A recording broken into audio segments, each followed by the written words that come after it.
enlevés, enchaînés, vendus comme du bétail, violés, torturés et battus pour les plus chanceux, puisque beaucoup y sont morts. On croyait cette époque révolue, mais le flot d'images venues de Libye depuis quelques semaines a enfin montré aux yeux du monde que la barbarie que l'on attribue traditionnellement aux peuplades des siècles passés est encore d'actualité et à notre porte. Plus grave encore, qu'elle bénéficie de la complicité de bien-pensants du Nord qui abreuvent la planète de belles valeurs d'humanisme et de solidarité. Qui aurait pu imaginer que des nations dites civilisées paieraient des Libyens pour faire la sale besogne? Celle de réduire à l'esclavage les migrants africains qui ont eu la malencontreuse idée de traverser leur territoire vers l'hypothétique Eldorado européen. Pendant ce temps, que font les dirigeants africains face à cette humiliation ultime? Où sont-ils donc passés? Comment expliquer leur silence assourdissant devant cette négation même de leurs conditions d'être humains? Certains ont même carrément interpellé des manifestants qui exprimaient leur colère devant la représentation libyenne dans leur pays. Est-ce que cette réalité, qui est enfin au grand jour parce qu'elle dure depuis des décades, il ne faut pas mentir, aura définitivement convaincu les désespérados que l'herbe n'est pas forcément plus verte ailleurs et qu'il ferait mieux d'utiliser les fonds de la traversée de l'enfer pour commencer une activité chez eux, à la maison.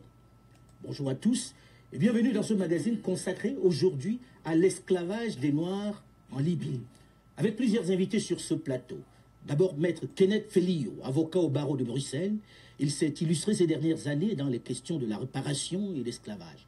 Il était également avocat dans l'affaire Taubira lorsqu'elle a été comparée à un singe. Bonjour, maître Kenneth. Merci d'être là. Notre second invité est Thierry Alafort du Verger. Il est le directeur général de Médecins sans frontières qui a travaillé sur place en Libye sur cette question des migrants pendant assez longtemps. Médecins sans frontières. Bonjour, monsieur Alafort du Verger. Bonjour et merci d'être là. Troisième invité de ce plateau, connu de tous, Claudie Siard, producteur délégué à RFI qui présente le magazine Couleurs tropicales tous les jours à 16h10 et 0h10 temps universel en Afrique et 21h10 à Paris et dans le reste du monde. Il est également le porte-parole du collectif contre l'esclavage et les camps de concentration en Libye, le CECCL. Son indignation sur les réseaux sociaux a été l'un des points de départ de la manifestation qui a réuni le plus grand nombre d'Africains dans notre pays, ici en France. Je dois préciser que Claudie Siard est aussi vice-président du CREFOM, le Conseil représentatif des Français d'outre-mer. Bonjour Claudie. Bonjour. Et merci d'être là. Merci. Je dois quand même dire aux auditeurs que tu as été en retard aujourd'hui sur ce plateau. Notre dernier invité, pas des moindres. Parce que très demandé. Mais Jackie Moifo, journaliste. Jackie Moifo est le créateur d'une télévision JMTV+, tout à fait. Voilà, qui est sur le web. Qui est sur le web pour le moment et qui va bientôt grimper grâce à vos deux aides. Il fait déjà sa promo. Non, voilà. Je dois dire aussi que vous êtes sur ce plateau parce que vous avez un frère qui lui aussi a disparu en Libye depuis quelque temps. Ça fait 1 an, on n'a pas de nouvelles de lui. Félix. Effectivement, Félix Dzenet est mon dernier petit frère, dernier de ma fratrie, qui depuis 1 an a disparu du Cameroun.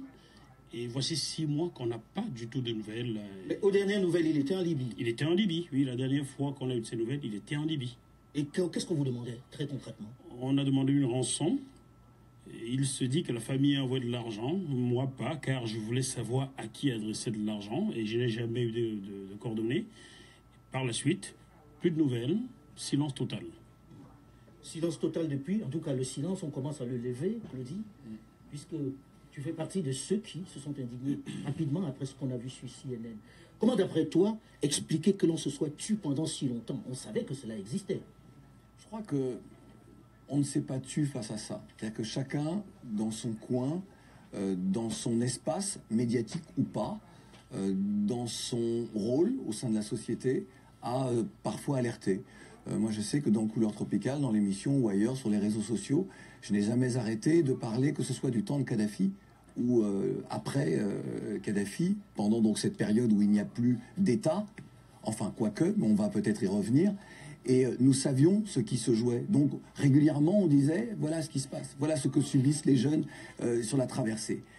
Et moi je me suis mis très en colère après le 3 février 2017, moment où l'Union européenne, après négociation avec la Libye, a décidé une rallonge budgétaire de plus de 200 millions d'euros afin d'enrayer la migration de nos jeunes. On a chargé un pays sans État de s'occuper d'empêcher que les gens arrivent en Europe. Sauf qu'aujourd'hui, on nous dit la Libye, ce n'est pas un État. On ne sait pas qui entre Al-Sarraj ou Haftar. Sauf qu'on a bien payé. On a bien payé l'argent à quelqu'un. Exactement. Donc, lorsque l'Union européenne, aujourd'hui, quelques responsables disent « mais ce n'est plus un État, vous avez donné de l'argent à quelqu'un », sauf si vous avez délibérément donné l'argent à des milices ou à des bandes armées. Et donc là, vous saviez déjà auparavant ce que subissaient les Noirs, les Africains, en tout cas d'Afrique subsaharienne, en Libye. Et donc là, en donnant cet argent-là, en donnant un permis de tuer, vous vous rendez donc complice de crimes contre l'humanité. C'est ce que je dis dans ma vidéo. Moi, ça a été une vidéo d'indignation le mercredi lorsque je l'ai vue. Qui a été très poignante. Là, je me retourne vers celui qui représente Médecins sans frontières ici. L'organe travaille depuis un certain temps sur ce sujet-là, non? Comment ça se fait qu'on n'en ait pas parlé jusque-là? Sur ce sujet, oui. En Libye, depuis 2011, où au départ, on a essayé d'apporter des secours auprès des populations pendant le conflit. Depuis plus d'1 an, on travaille dans des centres de rétention à Tripoli. On travaille aussi dans des centres de rétention de détention à Misrata. Et je viendrai après sur notre action sur Beni Walid. Donc, est-ce qu'on n'en a pas parlé? Si, on en a parlé. Aujourd'hui. Comment Médecins sans frontières peut dire on en a parlé, ça n'a pas eu de retentissement? Justement, la question va être où en est-on de l'hypocrisie? Aujourd'hui, qui me dira qu'aucun de nos gouvernements ne savait pas? Ils savaient. Il y a encore le premier rapport dont je me souviens, ça doit être la FIDH en 2012. Puis même les Nations Unies en 2014. Nous, on a dénoncé, on a fait une lettre ouverte à l'Union européenne dernièrement. Est-ce que ça a eu un effet? Bravo, les images choquent, le buzz. Très bien. Demain, l'action. L'indignation, et bravo, une vraie indignation. On va parler d'indignation dans la seconde partie de l'action. On va parler de la suite dans la deuxième partie de ce magazine. Mais j'ai envie qu'on plante quand même le décor. On a l'un des plus grands organismes qui a été sur tous les terrains de conflit, qui est considéré avec la Croix-Rouge comme ceux à qui on peut faire confiance. On est un peu mal quand Médecins sans frontières dit nous on a parlé, on n'a pas écouté. On nous écoute, c'est pas la question. Est-ce que ça... et vous êtes journaliste, donc vous savez ce que c'est que... Je peux vous citer une tribune dans le Monde d'il y a quelques mois. La France, l'Union européenne et les réseaux criminels main dans la main. Médecins sans frontières.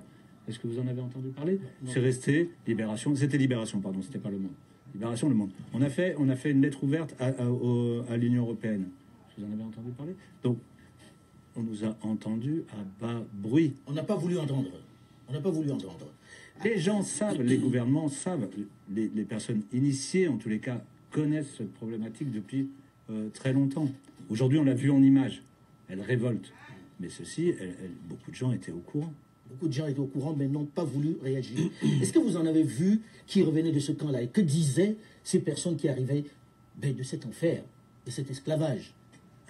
Alors tout à fait, on en voit tous les jours. Nos équipes qui sont sur place, comme je le disais, à Tripoli, à Misrata, à Beni Walid, voient des gens tous les jours. Quand ils peuvent se rendre dans des centres dits officiels, comme vous disiez, dits officiels, ou alors des gens qui vont avoir échappé de lieux de détention et qui finissent, par exemple, à Beni Walid, dans un lieu où ils viennent se réfugier après avoir été kidnappés, où on a essayé de leur extorquer leur argent, comme vous disiez pour votre frère. Donc ça, on l'entend tous les jours, et on l'a écrit, on l'a dit. La question, elle est, est-ce qu'on veut vraiment le savoir? Et là, on viendra après à nos politiques migratoires. À nos politiques migratoires. Maître? Moi, je pense que l'hypocrisie est bien antérieure à ça, et l'hypocrisie commence en Afrique. Elle commence en Afrique, pourquoi? Parce que la traite, c'est Elie Bokolo qui le dit dans Le Monde diplomatique de 1998, dans un des numéros, où il explique clairement que la traite arabe, les traites arabes ont impliqué des millions de Noirs et qu'elle a duré à peu près 10 siècles.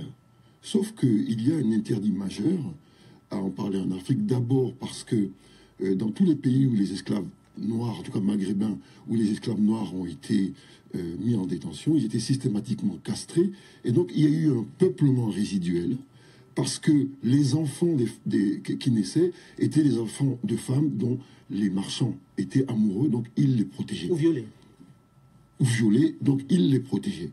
Et c'est ce qui explique pourquoi aux États-Unis, aujourd'hui, les Noirs sont plus de 70 millions, et pourquoi dans les Antilles françaises et en Amérique du Sud, il y a des Noirs de manière plus visuelle.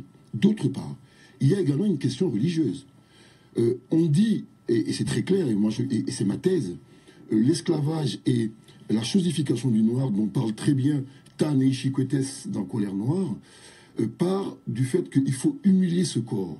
Or, l'humiliation du corps du noir, elle est de manière systématique fondée sur le viol du corps, sur l'ablation des parties génitales, ce qui se faisait donc dans le Maghreb à l'époque, se faisait dans le sud des États-Unis. Et pire encore, c'est qu'il faut systématiquement l'humilier. Ce qui a été bien démontré dans le bouquin de James Baldwin, qui est Chasser de la lumière.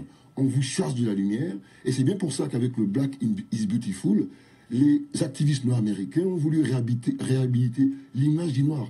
Black is Beautiful, c'est pas simplement esthétique. Ce sujet relance quand même le débat sur la relation entre l'Afrique noire et le Maghreb. Ces derniers temps, on écoute de plus en plus les Africains parler de ce Maghreb qui ne les a jamais accueillis véritablement. Puisqu'on ne parle que de la Libye pour l'instant, mais on entend des choses aussi sur les pays voisins. Effectivement, il y a de cela 17 ans, j'étais bénévole à la Croix-Rouge, service des primos arrivant à Roissy-Charles de Gaulle. Nous avions accueilli plusieurs migrants, plusieurs demandeurs d'asile mauritaniens noirs qui déjà pointaient du doigt l'esclavage en Mauritanie. À côté, au Maroc, il y a de cela bientôt 30 ans, le meilleur joueur de l'équipe nationale s'appelait Timoumi. Il fallut l'intervention du roi Hassan II pour que Timoumi joue cette Coupe d'Afrique. En Algérie, il y a encore des camps où les Noirs sont regroupés. Mais moi, je veux revenir à l'actualité, parce que si on veut repartir dans l'histoire, je parle des choses très concrètes. On a vu des jeunes qui sont arrivés en Europe, qui parlent du même traitement à peu près dans les pays voisins. Dans les pays voisins, j'ai un sur la main que je suis depuis le Maroc, qui est finalement arrivé en France et que je vais certainement recevoir en interview dans quelques jours, qui m'a même fait parvenir une vidéo. Au Maroc, c'est l'armée marocaine qui torture les Noirs. C'est pas des voyous. entendu ça quand même. C'est pas des voyous, c'est l'armée. Je crois de toute façon, effectivement, vous ne voulez pas que l'on fasse trop d'histoire, mais on ne peut pas expliquer la situation présente sans faire un peu d'histoire.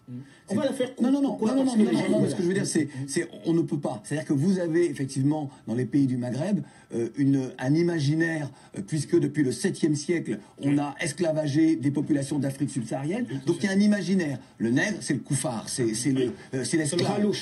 Oui, c'est le carlouche. Oui, alors selon les, on a. Mais en tout cas, ce sont toujours des terminologies qui ramènent le noir à l'humiliation. Maître en a très bien parlé. Je voudrais juste que l'on fasse très attention, parce que la séquence qui nous occupe là aujourd'hui peut donner lieu à énormément de dérives. Qu'est-ce que je veux dire par là? Le racisme, la colère légitime de certains peut dériver vers un racisme, c'est-à-dire de noirs envers les arabes, de noirs envers les blancs, et ce n'est évidemment pas... C'est la chose à éviter à tout prix. C'est la chose à éviter en disant, moi je le dis, même s'il y a sur 100% de la population libyenne, même s'il y a 99% de racistes, il y a toujours 1% qui ne l'est pas, pour dire que tous les Libyens ne sont pas racistes. Tous les gens du Maghreb ne sont pas racistes. Et puis, cet esclavage-là que nous dénonçons, puisque nous sommes dans cet épisode libyen, allons jusqu'au bout des choses. Parce que l'esclavage existe encore aussi en Afrique subsaharienne. Et nous, dans le collectif, désormais, nous irons beaucoup plus loin. Et nous irons jusqu'à dénoncer ce qui est inacceptable aujourd'hui dans les plantations de cacao en Côte d'Ivoire ou ailleurs.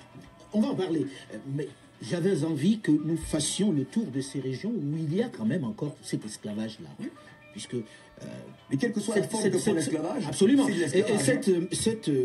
Ce qui vient de se passer a donné l'opportunité de parler aussi de ce qui se passe dans les pays du Golfe. Oui, au Liban. Au Liban, il y a beaucoup d'images qui circulent sur ces filles-là, sur ces bonnes que l'on ramène là-bas, qui sont violées systématiquement, que ce soit au Liban ou en Arabie Saoudite. En Arabie Saoudite, tout à fait. Dans l'indifférence totale. J'ai vu une d'entre elles qui était brûlée avec un briquet. J'ai vu une autre dont le monsieur lui mettait des coups de pied dans le bas-ventre, en pleine rue, et personne pour la secourir. Enfin, elle a beaucoup circulé cette image-là. Effectivement. Et on en connaît quelques-unes en Afrique qui sont revenues du Liban totalement détruites ou d'Arabie Saoudite. Alors moi j'ai envie que nous avancions un peu là-dessus. C'est qu'on a entendu la population se mobiliser, les Africains se mobiliser pour une fois. Mais le plus important n'est-il pas, d'abord, de savoir pourquoi, d'abord les autorités européennes, ensuite les autorités africaines n'ont pas réagi. Comment expliquer le silence des dirigeants africains qui commencent timidement à réagir et à aller chercher quelques ressortissants? Moi, j'aimerais répondre là-dessus, si Claudie permet. Ils sont prompts à venir, devenir tous des charlots à Paris lorsqu'il y a 4 morts. Je ne vais pas ici vanter ceux-là qui sont morts, non, c'est triste. Mais les dirigeants africains, j'ai l'impression qu'ils ne sont pas africains dans leur tête. Ils dirigent l'Afrique, mais ils sont occidentaux. Ils ne s'occupent pas du tout de leur population. Ça ne leur dit absolument rien. Vous avez souvent vu des catastrophes en Afrique, au Cameroun, au Gabon ou ailleurs. Avez-vous vu un seul président africain voisin aller y verser une larme? Est-ce que vous avez vu un président africain aller verser une larme lorsqu'il y a eu la catastrophe des Écarts ou lorsqu'il y a eu une autre catastrophe dans un autre pays? La catastrophe des Écarts étant le train qui s'est effondré, qui a déraillé. Avez-vous vu Ali Bongo aller verser une larme là-bas? Non. Ou Yahi Boni? Non. Ils sont tous venus être des charlots à Paris.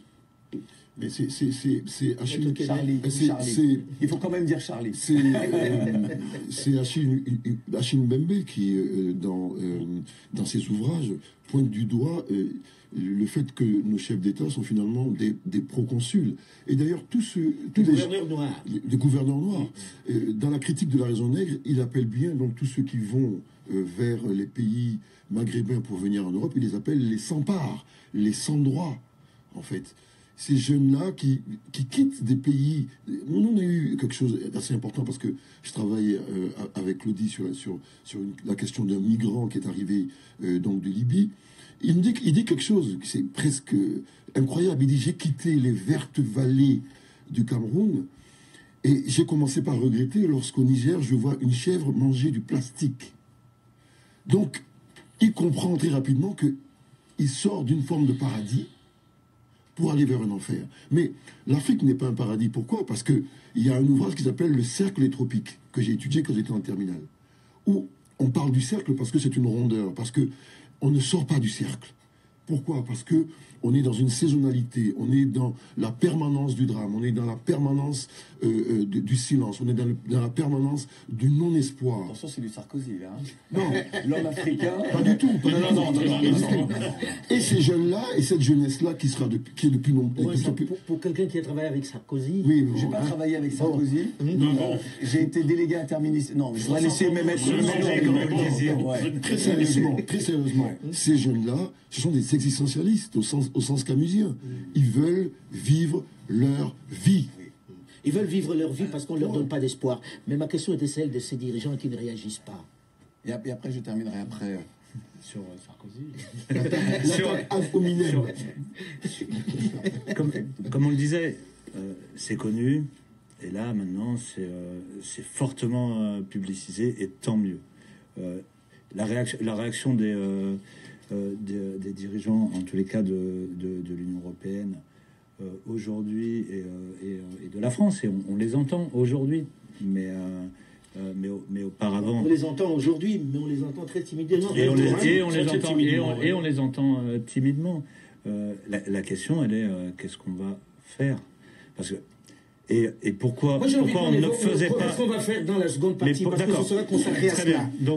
Donc le pourquoi, pour moi, il y a une question qui est assez claire. Donc, bon, déjà, on peut s'émouvoir tous les jours de beaucoup de choses. Vous avez fait un petit tour du monde. Je peux vous dire, tous les lieux où j'ai travaillé, et là, je pourrais balayer, c'est pas la noir, blanc, c'est pas du Mexique, quand les gens passent aux États-Unis, tous ces lieux de déplacement illégaux, de migration, sont sur toute la longueur café de violence institutionnelle de la police, violence de son co-détenu, violence des bandes, violence. Donc voilà, toutes ces histoires-là sont...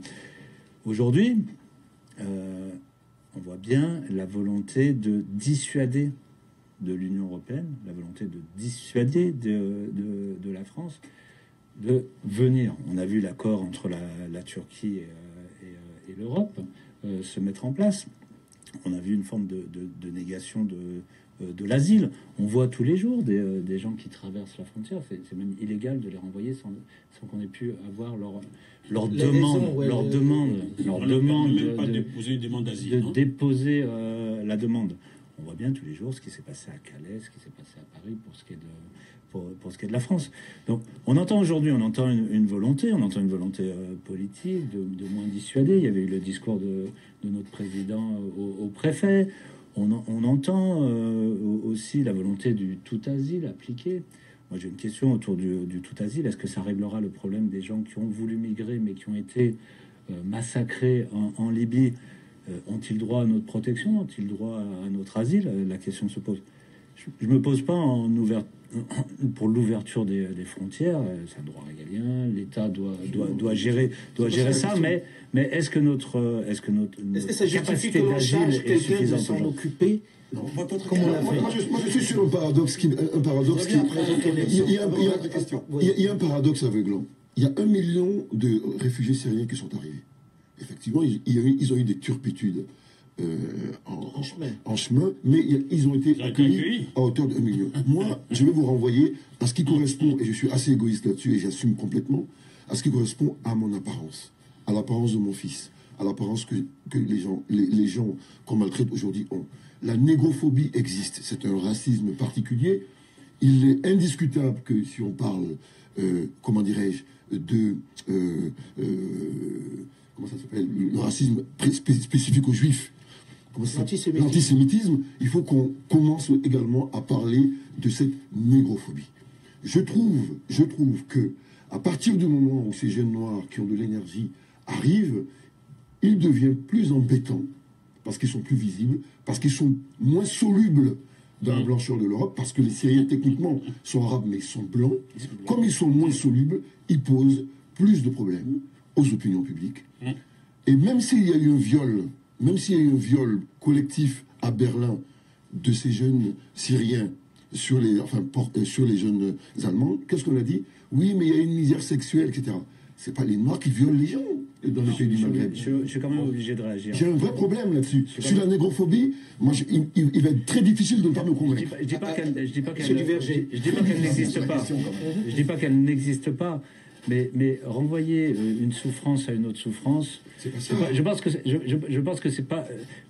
pas que les Syriens ont été accueillis aussi facilement, et je crois pas que c'est aussi facile que ça pour les Syriens. Donc là, on est sur quelque chose, le droit d'asile et le pays en guerre. Et là, on a un autre problème, et c'est ce que je disais tout à l'heure. Comment on réagit pour ces gens qui sont peut-être déplacés? Certains et pas tous, et moi je juge pas le choix du moment de déplacement parce que j'arrive pas à nourrir ma famille ou parce que je suis en danger. Si j'arrive pas à nourrir ma famille, je suis en danger pour moi aussi. Mais quand j'arrive en Libye, même si je suis sénégalais et je suis parti pour une question que j'arrivais pas à nourrir ma famille, je pense que vu ce qui va se passer pour eux, on a une obligation de s'occuper d'eux, que ce soit sur place, ce qu'on essaye de faire. Mais tous les jours on se demande si on va partir, parce qu'on se demande si on n'est pas un faire-valoir dans ces centres de rétention. On essaye de les soigner. Donc très difficile.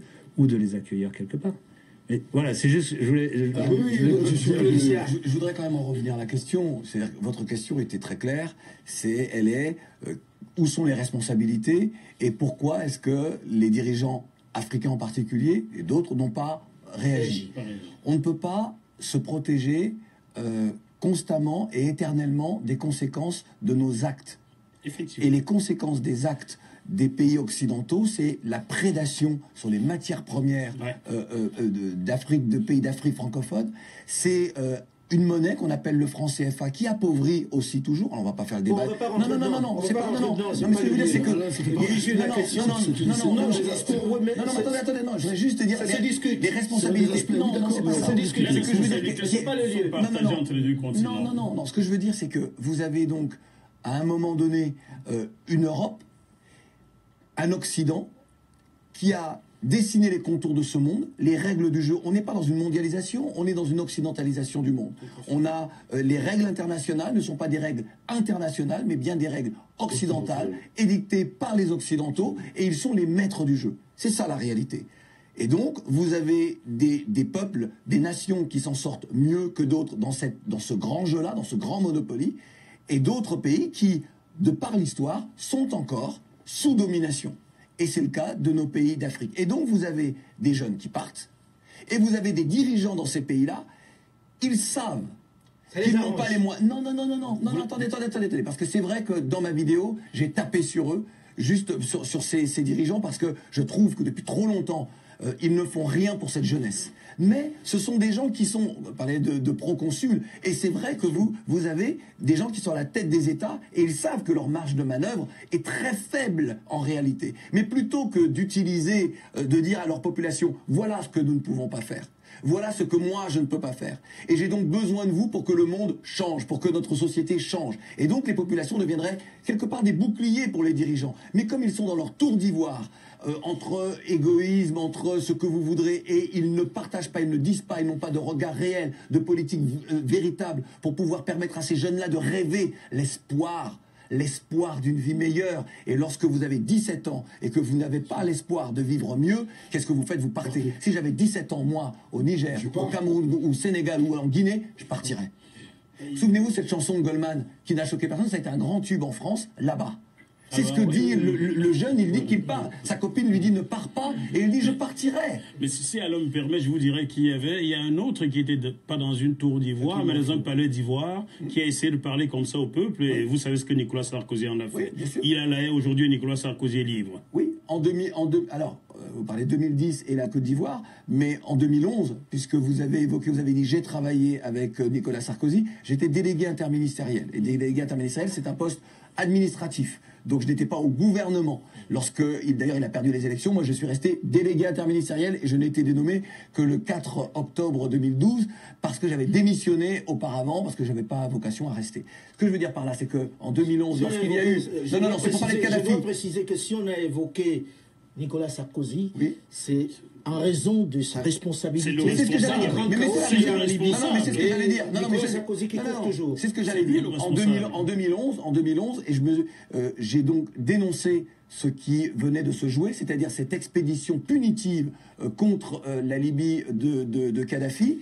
Alors certains maintenant parlent de guerre. Sauf qu'il y a des règles en France. Lorsque vous menez une guerre, vous êtes obligé d'avoir l'approbation du Parlement. Et cette guerre-là n'a pas fait l'objet de l'approbation du Parlement. Et aujourd'hui, exactement. Jacques Moifo, rapidement. Personne n'a inquiété Nicolas Sarkozy sur ses faits en France. Un rapport du Parlement... Pas pour l'instant. Pas pour l'instant, mais il ne se passe rien, vous savez tous comme moi. Un rapport du Parlement britannique pointe clairement, sorti ces jours-ci, pointe clairement la responsabilité et la duperie de Nicolas Sarkozy. Mais nous sommes dans un pays dit des droits de l'homme quand même. Mais de l'Angleterre, de l'OTAN, parce que... Mais Nicolas Sarkozy en premier. Barack Obama aussi. Qu'est-ce qu'on hein. attend en France pour demander à ce monsieur s'expliquer? Qu'est-ce que la justice française attend? Alors moi, je suis assez amusé parce que je me souviens d'avoir entendu un ami qui s'appelle Nimrod, un écrivain tchadien, poète tchadien, qui disait « Nous sommes la chose des Blancs ». Et ça m'avait amusé, en même temps attristé. Mais en même temps, à chaque fois qu'il y a eu des invasions en Afrique, ça a été sur une base juridique. La première injonction juridique d'envahissement de l'Afrique vient d'une bulle papale du 8 janvier 1455. C'est la Romano Pontifex, qui est encore aux archives nationales de Torre de Tombo à Lisbonne, au Portugal. Et dans cette bulle-là, on ordonne donc aux chrétiens d'aller chercher les Noirs en Afrique pour les réduire en esclavage, mais avant tout, de les christianiser. De les christianiser, oui. Donc là, on va rester dans notre sujet. On ne dévie pas. C'est-à-dire que c'est toujours parce que des Européens décident comment dirais-je, d'abattre des gouvernements, de modifier la géopolitique, qu'il y a des conséquences. Et les frontières. Et d'assassiner. 1455, 2017, on y est encore. Donc il y a un problème. Et donc pour revenir au sujet, vous avez quand même, donc on parlait de 7e siècle, la traite négrière arabo-musulmane, un peu plus tard la déportation des Africains vers les Amériques, et donc vous avez là en 2017, eh bien l'union des deux grands esclavagistes des peuples d'Afrique subsaharienne qui trouvent un deal plutôt sympathique pour enrayer le truc. Je l'ai dit avec... Faire douce. Hydromoisture and microhydration. Une action, un événement, votre visibilité sur Info Marshall. L'indignation affichée des grands de ce monde qui feignent de découvrir l'ampleur du mal et les secours tardifs de quelques dirigeants africains, c'est quoi la suite? Quelles sanctions pour les milliers de Libyens qui se sont livrés à ce trafic odieux qui, il faut le rappeler, a déjà été érigé ici en France par l'Assemblée nationale en 2001 en crime contre l'humanité? Quelles mesures pour les Européens qui ont refilé des milliards d'euros à ces négriers pour faire la sale besogne afin de stopper le flux d'arrivée des migrants dans notre citadelle? Quelles mesures pour les dirigeants africains qui n'offrent pas d'espoir à une jeunesse désemparée et désenchantée? Et enfin, quel dispositif pour mettre un terme à cette chimère? Comment faire croire à ces jeunes que l'herbe est plus verte chez eux qu'ailleurs? Bonjour et bienvenue dans le débat africain consacré aujourd'hui à l'esclavage en Libye, avec plusieurs invités sur ce plateau. D'abord, maître Kenneth Fellio, avocat au barreau de Bruxelles. Il s'est illustré ces dernières années dans les questions de réparation et d'esclavage. Il était également avocat dans l'affaire Taubira lorsqu'elle a été comparée à un singe. Second invité, Thierry Alafort du Verger, notre second invité, qui est directeur général de Médecins Sans Frontières, qui a travaillé sur place en Libye. Je parle de Médecins Sans Frontières sur cette question des migrants pendant assez longtemps. Je crois que Médecins Sans Frontières y est encore. Et puis, troisième invité, Claudie Siard, producteur délégué à RFI, qui présente le magazine Couleur Tropicale tous les jours, et qui est également dans plusieurs associations, on ne va pas toutes les citer ici. Le CREFOM, le Conseil représentatif des Français d'Outre-mer, et donc le collectif que j'ai créé, fondé, pour justement lutter contre l'esclavage et les camps de concentration en Libye. Je dois dire que beaucoup se souviennent de vous avec ce qui vient de se passer, parce que votre indignation a interpellé tout le monde, la vidéo qui circule sur les réseaux sociaux. Donc, vous êtes devenu un peu le porte-parole. Et puis nous a rejoint dans cette seconde partie du débat Kassi Assemian, qui est anthropologue de formation, essayiste. Il est le patron des éditions Aniboué, spécialisé dans les grandes questions sur l'Afrique. Bonjour et merci de nous rejoindre. Alors, dans la première partie, nous avons un peu planté le décor, ce qui se passe, la situation de ce noir un peu partout dans le monde, on va dire, et de cette situation d'esclavage que l'on retrouve dans plusieurs pays, pas seulement en Libye. Maintenant que tout le monde s'est indigné, on fait quoi? C'est quoi la suite? Alors, c'est quoi la suite pour tout ce qui est le début de votre introduction? Je ne suis pas sûr que je sois la personne la mieux placée pour répondre. Nous, on va surtout s'atteler à essayer d'aider ces personnes où elles sont. Mais vous êtes sur le terrain au quotidien. Vous voyez ce qui se passe. Comment on peut arriver à mettre fin d'abord à ces déplacements intempestifs des jeunes qui passent par la Libye? Ce que je voulais dire au départ, c'est que moi, je ne mettrai pas un terme à leur déplacement. Ils mettront un terme. Des États, des communautés autour d'eux les convaincront de mettre un terme. Et s'ils doivent mettre un terme aussi, je suis pas là pour me prononcer là-dessus. Ce que je vois, c'est que c'est un fait. Les gens arrivent en Libye, sont en Libye. On parle de migrants, mais aussi d'immigrés. Il y a des gens qui veulent rester en Libye, il faut le dire. Quand on parle de ce million, il faut être costaud pour vouloir rester dans ces circonstances-là. Oui, mais il y en a qui, oui, mais ils sont costauds. Les gens qui vont faire ce qu'ils vont faire, ce que vous disiez tout à l'heure, ils sont costauds. Donc il y en a qui vont rester, il y en a qui vont vouloir traverser. En tous les cas, on voit bien que l'externalisation de la problématique par l'Union européenne et le fait de, par exemple, la marine libyenne aujourd'hui qui les ramène vers cet enfer. Ça, c'est notre problème quotidien. Nous, on travaille dans les centres de détention. Ça, c'est notre problème quotidien. Comment on va faire? Moi, j'ai pas une solution. Hein. C'est des problèmes évidemment complexes. Mais je pense qu'il faut repenser les politiques migratoires en mais on Europe. dit ça depuis longtemps, mais moi j'ai envie qu'on dise des choses très très concrètes. Très concrètes. Mais ce que je veux dire, ce que nous on va faire, nous ce qu'on fait aujourd'hui, et là par exemple, si on voulait aider les gens en Libye aujourd'hui, aujourd'hui, le système des Nations Unies pratiquement absent. Le HCR, il n'y a pas, et pour des bonnes raisons, des raisons de sécurité. Les diplomaties sont-elles présentes en Libye? La plupart sont en Tunisie.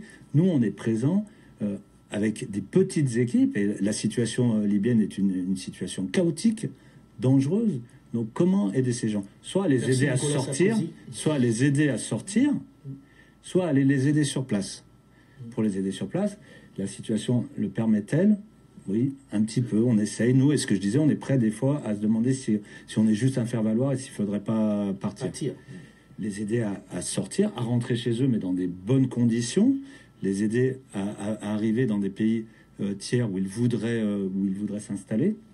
Mais bon, il n'y aura pas de pays tiers qui veuille qu'ils s'installent. Donc, je pense que tout à l'heure, Maître Cherkenet parlait de la négrophobie. Ça, c'est une réalité. Pour changer les choses, il faut qu'il y ait des décisions politiques. Et effectivement, nous, autour de la table, nous n'avons pas ce pouvoir-là. Décision politique, que ce soit... Mais on peut suggérer. Oui, bien sûr. L'Union européenne, que ce soit également quelles sont les politiques, pour le développement qu'adopteront les différents pays. Et puis, vous avez une réalité, puisque nous sommes là au cœur de la condition humaine. Et nous dressons, nous, contre les politiques de migration, ou en tout cas pour stopper cette migration mise en place par l'Union européenne. Et donc nous sommes là face à la dignité humaine. À quel moment nous allons mettre au cœur du débat la dignité humaine. Et moi je fais partie de ces gens qui sont contre le fait d'empêcher, quels que soient les peuples, quels que soient les individus, de circuler à leur guise. Alors je sais que les États, c'est pas bien de dire ça. Parce qu'on vous dit, mais non, il faut qu'il y ait des règles, il faut qu'il y ait des lois, quoi que ce soit. Ce qui n'est pas faux. Ce qui n'est pas faux. Ce qui n'est pas faux. Sauf que les règles édictées sont... Tout ça est faussé, c'est un jeu faussé, puisque vous êtes des prédateurs de certains pays. Et donc ces populations-là ne peuvent pas vivre sur leur terre. Mais on a envie de répondre, Claudie, que prédateur, comme vous l'écrivez, oui. Mettons que ce soit le prédateur, il a le moyen de vous réduire en esclavage, comme c'est le cas. Eh ben comment on fait? Non, mais c'est exactement ça. Donc, à un moment donné, il faut qu'il y ait un courage véritable des dirigeants africains. Je suis désolé. Moi, je suis très content qu'Emmanuel Macron, à un moment donné, ait dit « c'est un crime contre l'humanité ». Bon, ils le disent. On a dit ça. Ce que nous savions. Non, il va beaucoup plus loin. Il demande une réunion immédiate du Conseil de sécurité des Nations Unies. Et donc, il devient le maître du jeu. Et c'est lui qui prend le leadership, c'est lui qui décide dans ce dossier. C'est une question qui concerne les Africains. En termes de légitimité, c'est un problème. Ce ne sont pas des Français qui sont en Libye. Non. Ce sont bien de jeunes Africains. Ça veut dire que vous avez des responsables politiques qui ne voient pas à redire dans le fait que ce soit le président français qui prenne le leadership là-dessus. On en revient aux proconsuls, on en revient à ces hommes qui ne voient leur valeur que dans le regard de l'occidental et qui n'osent pas bouger le petit doigt. Moi, j'aurais tant aimé entendre un chef d'État africain dire « c'est un crime contre l'humanité » tout de suite, immédiatement. Les quelques déclarations des uns et des autres étaient tellement timorées, mieux valait ne rien faire. Je pense que la déclaration du président Macron ne va pas changer la situation, même s'il saisit les Nations Unies, c'est-à-dire l'ONU. Parce qu'aujourd'hui, la situation que nos frères vivent en Libye demande deux réactions. Vous avez plus de 800 000 personnes qui sont concernées par cette situation difficile en Libye, dont une partie est vendue comme du bétail. Comme du bétail. Qu'est-ce qu'il faut faire? Il faut des mesures immédiates. C'est-à-dire, non seulement s'apitoyer sur le sort des images qu'on a vues, de personnes qui ont été victimes des images qu'on a vues, mais aussi dire qu'est-ce qu'on fait pour ces 800 000 personnes qui sont dans le désert, qui meurent dans le désert, qui meurent par milliers tous les jours et pour lesquels il n'y a rien. C'est pas aujourd'hui. Mais on a envie de vous répondre dans le même temps que pourquoi ils prennent le chemin du désert. Non, mais est-ce qu'il n'y a pas aussi un travail à faire d'expliquer à ces jeunes-là, désespérés, désenchantés, qu'il est préférable de crever chez eux? Oui, peut-être. Est-ce qu'il est préférable de crever ailleurs? Non, parce qu'il y a l'espoir de vivre mieux ailleurs. Oui, mais cet espoir, on sait bien qu'il est faux. Non, il n'est pas faux. C'est pas vrai. Alain, votre question est dangereuse. Votre question me renvoie au mépris des classes moyennes africaines qui ont la possibilité d'envoyer leurs enfants faire leurs études à Harvard et ailleurs, et qui disent, nous, on peut le faire, vous crevez là. Et en fait, vous avez une question importante. Ces jeunes-là disent, ok, c'est le cercle des tropiques, nous, on s'évade de là, parce qu'on a très bien compris que depuis le début, les dés sont pipés. Et pourquoi les dés sont pipés? L'Afrique ne s'est pas autodéterminée depuis, parce que nous sommes sur injonction religieuse, islam et catholicisme, depuis très longtemps. Nous sommes sur des injonctions de langue, nous sommes sur des injonctions de frontières avec le découpage de nos pays avec la conférence de Berlin. Nous avons les accords de Lomé 1, Lomé 2, Cotonou 1, Cotonou 2, le franc CFA, qui nous empêchent de nous industrialiser. Donc, quand, juridiquement, on regarde ces outils de domination, je vous dis que ceux qui partent, pour moi, sont mes héros. Pourquoi? Parce qu'ils refusent la fatalité. Moi, j'ai envie de vous répondre. Je sors un peu de mon rôle pour vous dire, j'ai envie de vous répondre, et ceux qui vous écoutent diront la même chose. C'est un peu facile de rester là à Paris et d'oublier ce qu'on a vu, ce qu'on regarde sur ces images-là, et de dire... Continuez d'y aller. Non, mais écoutez, parce que pour l'instant, ils ne sont pas les vainqueurs. Ils sont les perdants. Non, mais vous n'avez même pas laissé finir mon raisonnement. Allez-y, Kenneth. Pourquoi ces jeunes fuient? Parce qu'on n'a pas de démocratie en Afrique, puisque j'y étais. Dans mon pays d'origine, pour prendre le pouvoir, il faut payer les gens. Et pourquoi les gens attendent? Mais ici aussi, on paye les gens. Non, mais c'est pas la question. Moi, je parle de chez moi. Moi, je veux dire, ce qui se passe en Occident, l'Occident peut se payer le luxe de ses dérives. Nous, ce n'est pas le cas. Ce n'est pas le cas parce que l'Afrique est dans une extrême détresse depuis au moins 600 ans. Donc nous devons être plus sérieux que les autres. Dans mon pays, le moment des élections, c'est le moment de la grande liesse. On attend, on prend de l'argent et les Béninois de l'extérieur, en tout cas, ceux qui estiment être de la classe moyenne, disent « nous avons une grande démocratie ». Mais c'est pas vrai. C'est pas vrai parce que... Nous n'allons pas aller sur ce terrain-là parce qu'il y a déjà eu des sujets dessus. Moi, j'ai envie qu'on parle des choses très concrètes parce que le temps tourne vite. Qu'est-ce qu'on fait? Moi, j'ai entendu... Kenneth, je vous interromps parce que le temps tourne vite. Qu'est-ce qu'on fait concrètement? Quand vous dites « ils sont mes héros », vous encouragez des jeunes à aller mourir dans le désert, c'est ça l'idée? Il faut que nos gouvernants comprennent qu'ils ont des jeunes motivés, s'ils sont capables de traverser un désert à 50 degrés, de braver des eaux... Oui, mais là, pour l'instant, ils ne traversent pas. L'essentiel meurt. J'ai pas fini. S'ils ont un mental aussi solide que celle des forces spéciales, on peut, avec des projets, les maintenir sur place. Là, je suis d'accord avec vous. Non, mais je n'avais pas fini mon raisonnement. Là, je suis d'accord avec vous. Ils sont capables de développer ce pays. Mais qu'est-ce qu'ils prouvent, ces gosses-là? Que nos pays sont mal gouvernés par des proconsuls qui prennent leurs ordres de l'extérieur et qui ne font rien pour développer chez eux. Vous avez lu un peu sur les réseaux sociaux?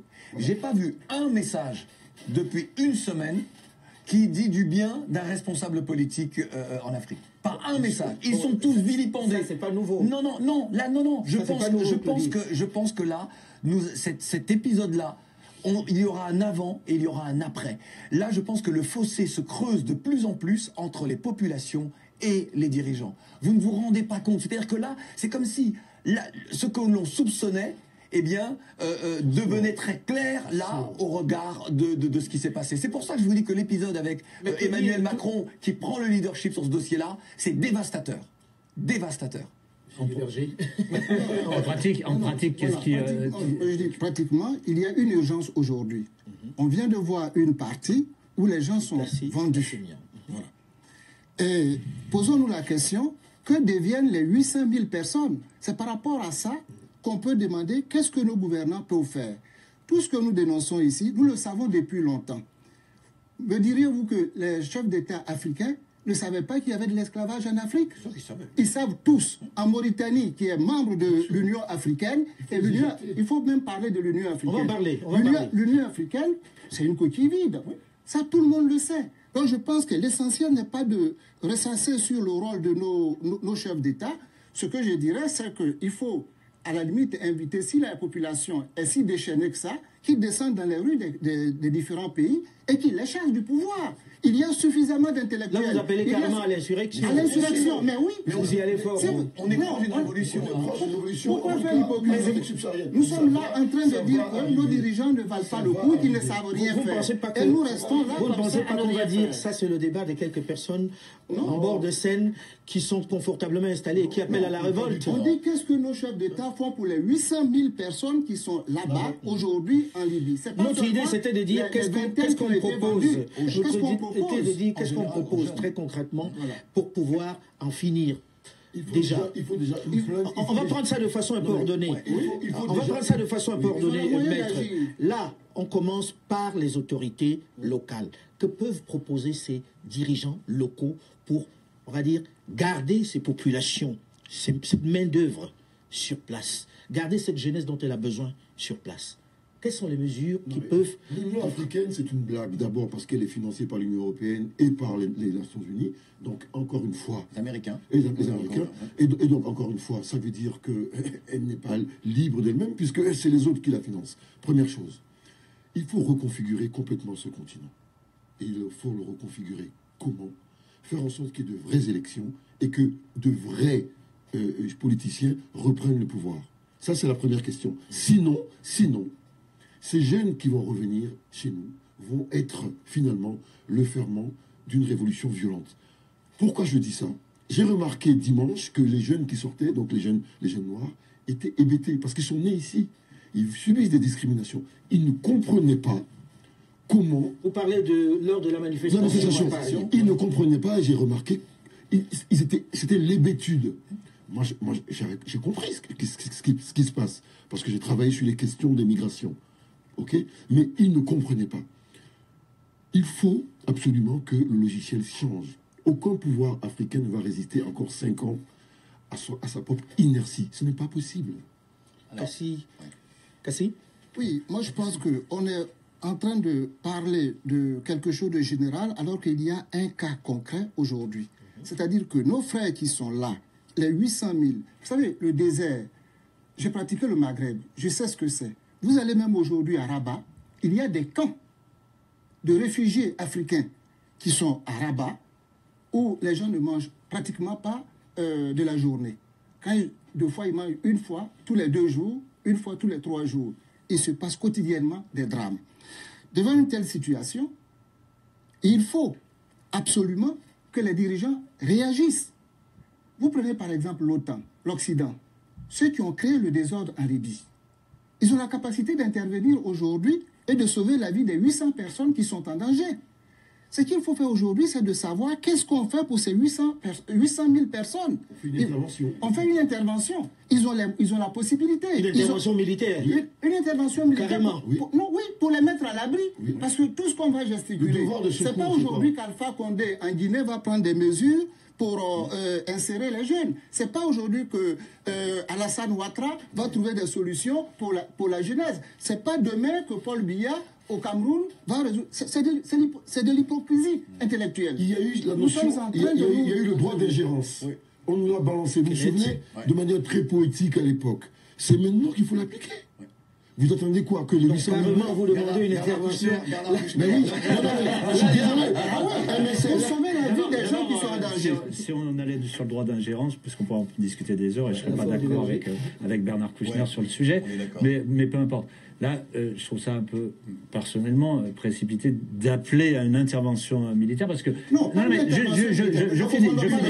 Humanitaire, attention, laissez-le terminer. Attention, non, mais beaucoup de guerres ont été sous le nom de l'humanitaire. Je ne vais pas vous rappeler la guerre en Libye. Oui. C'était pour arrêter un massacre. Rappelez-vous BHL. Rappelez-vous. Donc c'était pour arrêter un massacre. Donc beaucoup de guerres prennent la couverture humanitaire. Donc je mets juste en garde.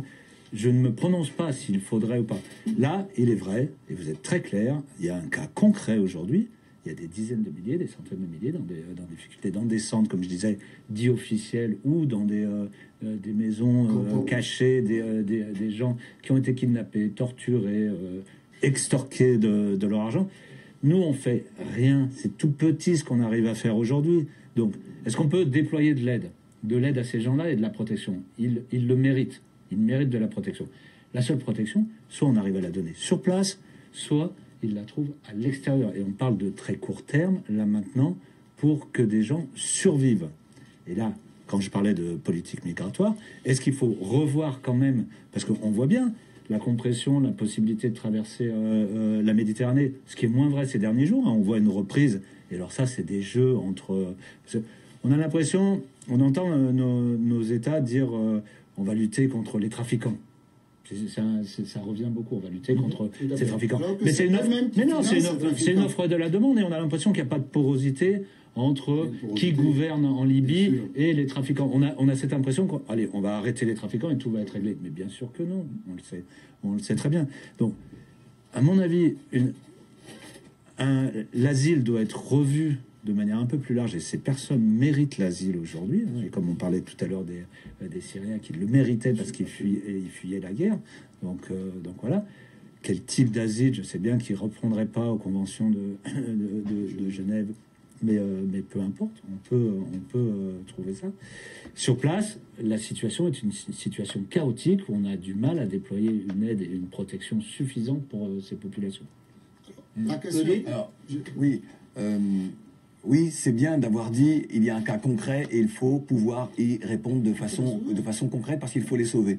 Moi, j'ai toujours peur de celui qui est le négrier et qui finalement pourrait se dire bon, là je vais être traqué parce que pour faire un peu de com, les autorités vont peut-être venir prendre ma cargaison ou je m'en débarrasse rapidement, je l'envoie dans la péninsule arabique ou alors s'il le faut, bon bah je les tue tous, c'est comme ça, le problème est réglé. Mais c'est vrai, il faut faire quelque chose immédiatement, sinon nous risquons encore de perdre énormément de jeunes. Et puis, parce que vous avez posé une question très claire, quelles sont les solutions? Alors, intervention immédiate, d'accord, pas de problème.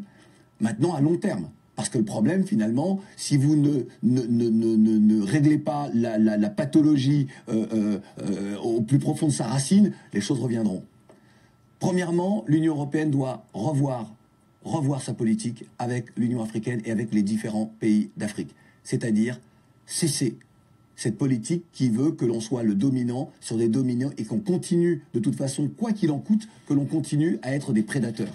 C'est ça. Je fais un peu des raccourcis économiques. Non, mais attendez, je vais terminer dans votre truc. Non, mais je prends des raccourcis.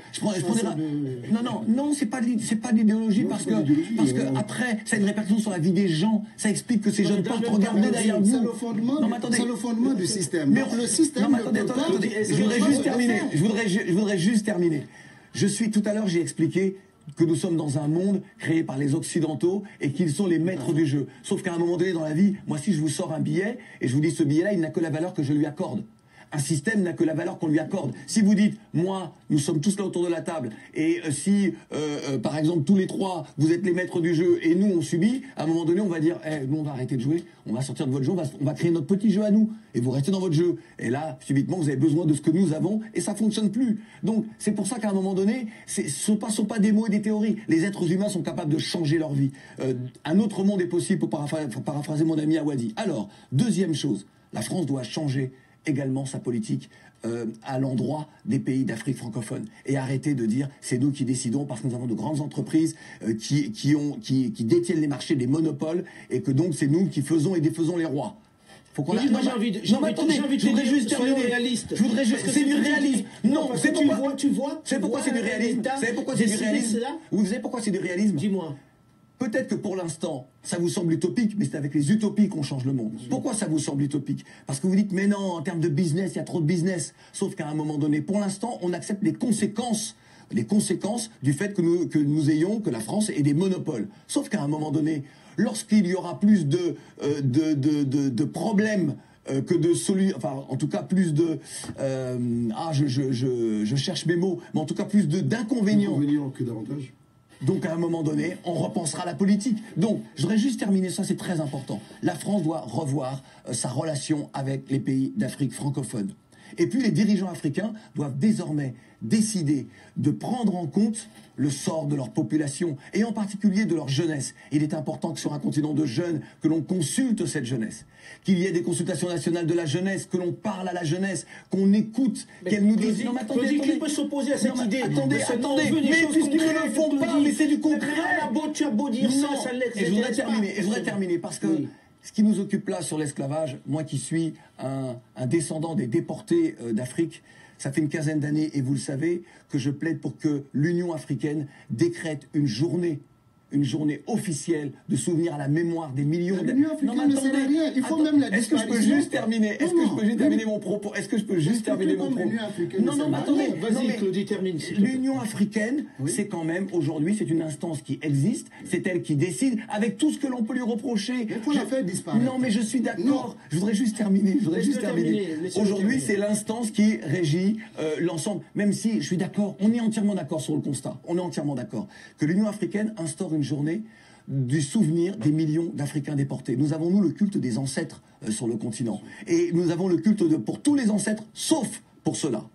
Et je pense que c'est quelque chose d'extrêmement important parce que ça va peut-être changer. On parle, l'esclavage écoutez, l'esclavage, il est partout en Afrique. Il n'est pas qu'en Afrique du Nord. Il est également en Afrique subsaharienne. Et peut-être que s'il y a à la fois une journée, un enseignement de cette histoire-là, peut-être que écoutez-moi, les imaginaires changeront, que les mentalités évolueront. Il ne faut pas voir aujourd'hui pour demain. Il faut voir aujourd'hui pour après-demain. Non, c'est pas trop. Mais parce que les crimes sont durs depuis trop longtemps. C'est Cassie. Oui. Non, je voudrais dire que tout ça, c'est bien. Je suis d'accord avec vous. Je suis d'accord sur le principe. Mais vous savez très bien que ça fait plus de 60 ans maintenant que les pays africains ont fait des vœux pieux. Il faut apprendre. Dans aucun des pays africains, on enseigne l'histoire de l'Afrique aux gens, aux jeunes. J'en parle tous les jours. Moi, je suis éducateur, je sais de quoi je parle. Oui, je sais. Et donc, pour changer, on ne peut pas changer avec les gens qui sont là aujourd'hui, ni avec les structures qui sont là. Voyez-vous, je vous dis, par exemple, l'Union africaine, il faut faire disparaître cet organisme-là. Ça, on a entendu, passons à autre chose. Pour faire naître autre chose. Les États africains tels qu'ils sont, il faut permettre à cette jeunesse-là, il faut tout faire pour les sauver, qu'ils retournent chez eux avec l'expérience qu'ils ont vécue. Moi, j'ai le sentiment, après cette discussion, que personne, à aucun moment, ne s'est adressé à cette jeunesse-là en lui disant clairement, ok, vous avez vécu ce que vous avez vécu. Peut-être qu'il faut penser différemment. Mais j'ai le sentiment que c'est différemment. Non, mais c'est eux qui meurent, c'est pas ces dirigeants-là qui meurent. Mais non, mais ce n'est pas... Non, attendez, quand même, attendez. Si eux sont dans cette situation-là, c'est parce qu'on les y a poussés. Oui, mais c'est parce que la solution qu'ils ont choisie n'est pas à leur avantage, mais ce n'est pas à eux à trouver les solutions. Ils cherchent des solutions. Puisqu'il s'agit d'eux, Claudie. Mais quelqu'un d'autre qui va choisir la solution. Qu'est-ce qu'on a dit tout à l'heure? Ils cherchent des solutions. Ils sont l'expression visuelle de la mauvaise gouvernance dans Une fois nos qu'on a pays. dit ça, ils continuent de le faire. Oui, mais puisque ces dirigeants sont là, sont réalistes. J'ai l'impression que vous parlez de gens que vous avez déjà. Je vous dis, il y a 800 000 personnes qui sont encore dans le désert. Il y a plus de gens qui meurent que ce qu'on nous a montré dans les images. Non, mais moi je parle des jeunes qui, pour l'instant, ne sont pas dans le désert. Parce que vous avez déjà dit ça. Ceux qui sont à la maison. Parce que les parents pleurent. Parce que vous avez rencontré des parents qui vous demandent de convaincre leurs enfants de ne pas prendre le chemin du désert. Vous avez dans vos familles des jeunes à qui vous demandez de ne pas prendre ces risques-là. D'utiliser l'argent de la traversée, qui quelquefois peut servir à créer un commerce, à commencer une affaire, à partir. Et vous êtes en train de me dire, non, il faut qu'ils continuent de partir. Non, on dit pas ça. Non, c'est pas ce qu'on dit. On dit qu'il y a des vies qui sont en jeu. Il faut déjà sauver. Qu'aurait fait aujourd'hui la France, les États-Unis et les Occidentaux, si parmi les gens qui sont dans le désert aujourd'hui, s'il y avait des Blancs, s'il y avait des Américains, croyez-vous qu'ils vont tenir les raisonnements que vous tenez? Les raisonnements que vous tenez, c'est lorsqu'on a libéré les gens et que les gens sont à la maison. Non, on l'a déjà dit. Non. Dans notre rendez-vous, on l'a déjà dit. Vous avez dit qu'il fallait une intervention. Oui. Ça, on a entendu. Non, ne transformez pas ce que je n'ai pas dit une intervention. L'intervention, c'est-à-dire, il faut sauver. Moi, je dis, il faut sauver. Je n'ai pas dit la forme. Je dis, il faut sauver les 800 000 qui sont encore là-bas. Une fois qu'on les a sauvés, les 800 000 retournés chez eux, ils sont capables eux-mêmes de participer à la conscientisation de leurs frères qui sont restés. Mais tant qu'ils sont là-bas et qu'ils meurent... On leur demandait juste de rester. Mais tous les autres jeunes, par exemple, qui ne souhaitent pas partir, mais qui subissent le chômage, qui subissent... exactement. On n'est pas là pour déterminer la politique de jeunesse de ces pays africains. On est là parce qu'il y a des gens qui ont la vie... Non, mais pour moi, ces jeunes-là ne sont pas à part des autres. C'est la même jeunesse. Oui, mais eux, ils sont pas en danger. Monsieur Kassi, il est sur une problématique d'urgence. Mais il a raison. On est d'accord. Qu'est-ce qu'on fait? Mais il a raison. Bien sûr. Qu'est-ce qu'on fait? Mais ça, on est d'accord. Parce que là, il y a une semaine, CNN et tout le monde. Mais on sait que ça fait longtemps. Et on sait que c'est une urgence. Et je comprends très bien la démarche politique à long terme, mais là, aujourd'hui, il y a une urgence. Et comme je disais, moi, j'ai pas de solution en miracle, mais je pense que c'est soit une aide forte de protection et de support à l'intérieur, et ça, je pense que c'est très difficile aujourd'hui, soit un asile. Et un asile, ça veut dire les frontières s'ouvrent. Et les frontières, ça peut être aussi des frontières de retour. L'aide au retour, mais correcte, de populations qui sont enfermées là-bas et qui reviendraient au Niger et qui vont être accompagnées. Nous, on a une équipe au Niger, par exemple, qui est en train d'étudier un peu comment les gens... Il y a des gens qui reviennent. On voit ce qu'essaye de mettre la France en place pour éviter la traversée et autoriser avec les missions de l'OFPRA d'obtenir l'asile directement sur place au Niger, au Tchad, si je ne me trompe pas. Mais ça sera Une sûrement une goutte d'eau. Mais par contre, il faut au minimum, là, tout de suite, il faut réouvrir, et pas que, et les Africaines, et les Européennes. Le sujet est très vaste, et malheureusement, le temps est réduit sur cette antenne. Une fois qu'effectivement, on a pu rapatrier, parce que c'est ce qu'il faut, entièrement d'accord, une urgence, il faut les sauver. Une fois qu'on les a rapatriés, et après... Nous arrivons malheureusement au terme de ce sujet, mais on va encore en discuter longtemps, puisqu'il est vaste, et qu'on n'est qu'au début. Le temps est très très court pour pouvoir rester à parler de ça toute la soirée. Merci à vous de nous avoir égarés chez vous. Nous vous donnons rendez-vous très prochainement pour un autre sujet chaud d'actualité de l'Afrique. À très vite. Merci d'être là. Ça fait plaisir de revenir parler à tout ce monde-là qui attend. J'ai été très sensible à toutes les réflexions, toutes les questions qui ont été posées. On va essayer d'y répondre totalement et sans langue de bois. C'est pas le genre de la maison. Alors, on va commencer par un sujet extrêmement sérieux qui a touché, je pense, le monde entier et en particulier le continent africain il y a quelques jours, sur l'esclavage. L'esclavage en Libye. Il y avait des rumeurs depuis longtemps, des témoignages de migrants qui affirmaient avoir travaillé en Libye sans être payés. Pourquoi l'esclavage n'est-il médiatisé qu'aujourd'hui, que maintenant? Est-ce qu'on n'a pas perdu trop de temps? Évidemment qu'on a perdu trop de temps. Mais est-ce que les gens avaient envie que ce soit médiatisé? Est-ce que ceux qui tiennent véritablement les médias avaient envie qu'on en parle? J'ai envie de dire, la question de l'esclavage en Libye, ça date même du temps de Muammar Kadhafi. Je me souviens, avec certains confrères, notamment Marie-Roger Biloa et je crois Rachid Ndiaye, nous nous étions rendus en Libye du temps de Kadhafi, parce qu'il nous avait dit qu'on avait arrêté avec l'esclavage, on avait malmené les Africains qui étaient passés par là, qui avaient été dans des camps. Donc ce n'est pas d'aujourd'hui. Mais ce qui est plus grave, c'est que l'Union européenne est passée des patates chaudes et confié la basse besogne à des milices. Et qu'elle se cache derrière son petit doigt en disant c'est grave aujourd'hui, mais on savait. Quand on va dans un pays qu'on a déstabilisé, on dit, désormais vous bloquez les migrants qui viennent vers l'Europe. On sait très bien qu'ils ne vont pas bloquer en disant, s'il vous plaît, retournez chez vous. Et le rapport entre l'Afrique et le Maghreb a souvent été difficile, notamment avec la Libye, avec l'Algérie. Donc ça n'a rien de spécial. Et puis, quand on est en train de surmédiatiser aujourd'hui, surmédiatiser, c'est pas le terme exact, mais quand on en parle aujourd'hui, on a l'air d'oublier que ça continue, et que ça continue dans les pays voisins, que l'on en rencontre encore en Algérie, que l'on en rencontre encore au Maroc, et que ce n'est pas loin de finir. C'est triste que ce soit à un moment donné où c'est CNN qui lance l'opération qu'on en parle. Mais on est dans une vaste hypocrisie, et tout le monde le sait. Donc vous parlez de l'Union africaine, mais qui est responsable selon vous? L'Union européenne, pardon? Ou non, c'est une responsabilité partagée? Pas que l'Union européenne. Il faut avoir l'honnêteté de dire que c'est des responsabilités partagées. Si j'ai commencé par l'Union européenne, c'est parce que c'est celui qui est allé donner de l'argent ce coup-ci pour financer ces milices-là. Mais dans le même temps, les jeunes qui y vont, j'ai envie de leur dire, arrêtez, ça fait longtemps qu'on en parle, ça fait longtemps que vous voyez que ça marche pas. Et ça fait longtemps aussi qu'ils voient ceux qui sont ici en Europe, dans la galère dans laquelle ils sont, avec les problèmes de papier, avec les problèmes où on les arrête tous les jours, et qu'ils arrêtent de croire que le rêve est ailleurs, que l'herbe est toujours plus verte chez les autres. Ici, il y a plus malheureux qu'eux, dans leur propre continent. Donc il y a la part des jeunes, mais il y a la part des États. Je ne vais pas aller dans le poncif traditionnel en disant que les responsables africains sont les premiers à être... Non, je ne vais pas rentrer dedans. Tout le monde sait qu'on est mal gouverné, que rien ne marche vraiment chez nous, mais ça ne justifie pas que l'on choisisse de se suicider. Pour moi, c'est du suicide pur et dur. Ensuite, il y a l'Union africaine qui m'a véritablement déçu parce que j'attendais une réaction plus énergique, plus forte, une vraie indignation. On a dit, on a entendu par-ci, par-là qu'on devait faire des réflexions, on va en discuter, on ne discute pas de ça, là on parle d'esclavage, c'est-à-dire de réduire l'être humain à une chose, à une marchandise. On ne discute pas, on réagit promptement.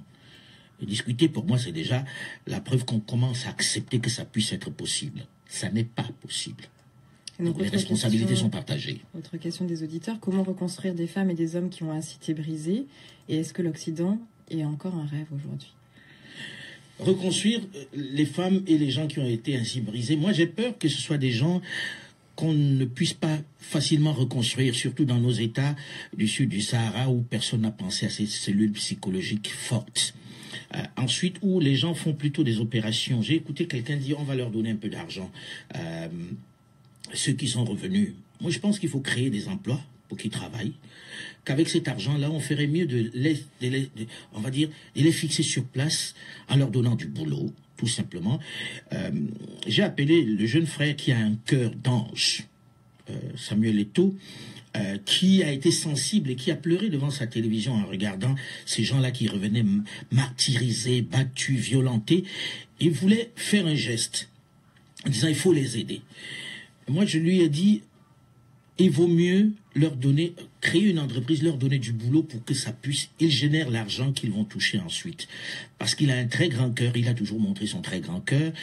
Et je pense qu'on doit pouvoir ensemble s'asseoir pour dire, créons des emplois, ne donnons pas de l'argent à ces gens-là tout simplement parce que dans la semaine c'est terminé. On a vu des mamans qui se plaignaient, et ça m'a fait beaucoup de mal, de voir une fille qui pleurait, elle était revenue, on est allé la chercher, elle pleurait parce qu'elle a eu sa mère qui lui a dit, mais pourquoi tu es revenue ? Ça veut dire que même les familles poussent des gens à y aller. Et c'est ça qui est dramatique. Le rêve n'est pas ici. Je vis en Europe depuis une trentaine d'années. Je vois des gens venir et des gens partir. Et je ne crois pas qu'ils soient plus heureux ici en venant clandestinement que chez eux. Si j'avais un conseil à donner, aussi tenter qu'on puisse donner un conseil, restez à la maison, essayez de vous réaliser sur place. C'est la meilleure façon d'être, parce que vous n'avez pas besoin de prouver que vous êtes des êtres humains, tout simplement, comme c'est le cas en Libye où vous devez montrer que vous êtes encore des êtres humains, et en plus vous êtes dans un cadre qui est le vôtre. Et le rêve, c'est vous qui devez le créer. On sait que les dirigeants ont donné le désespoir, ne sont pas à la hauteur, ça c'est un fait. Et puis, ils ne peuvent plus changer grand-chose. C'est à vous de changer votre environnement. Vous ne devez pas attendre que quelqu'un vienne le faire à votre place, et ça ne se passera pas à l'étranger. C'est un vaste mensonge. Je sais que lorsque je dis ça, certains disent, oui, il a réussi en Europe, il ne veut pas qu'on y vienne. Sauf que combien sommes-nous à vivre à peu près normalement ici, parmi les milliers qui viennent? Donc, le conseil pour moi, restez en Afrique et essayons de faire des choses en Afrique. Alors, j'ai une question d'Haroun.